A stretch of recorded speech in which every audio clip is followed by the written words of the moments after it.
નમસ્કાર, border news કચ્છમાં આપનું સ્વાગત છે. સમગ્ર દેશની સાથે કચ્છ પણ દેશભક્તિના રંગે રંગાઈ ગયું છે.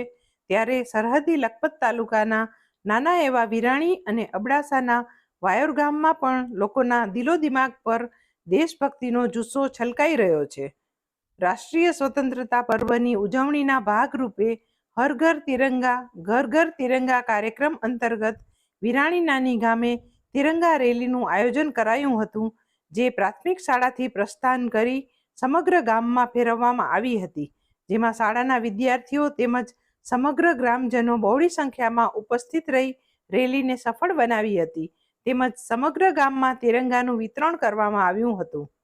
ગરડા પંથકના વાયોર ગામે તિરંગા યાત્રા યોજાઈ હતી, જેમાં વાયોર પોલીસ સ્ટેશનના PSI Shri Gohil, police GRD અને એસઆરડી જવાનો સહિત મોટી સંખ્યામાં વિદ્યાર્થીઓ અને ગામ લોકો જોડાયા હતા. વાયોર ગ્રામ પંચાયતના સરપંચ પ્રભાતસિંહ જાડેજા, તાલુકા પંચાયત સદસ્ય શ્રી મહાવીરસિંહ જાડેજા પણ આ તિરંગા યાત્રામાં જોડાયા હતા.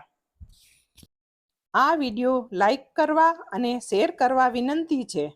જો તમે હજુ સુધી આ ચેનલ સબસ્ક્રાઇબ ન કરી હોય તો આ ચેનલને સબસ્ક્રાઇબ કરી બેલ આઇકોન દબાવવા વિનંતી છે.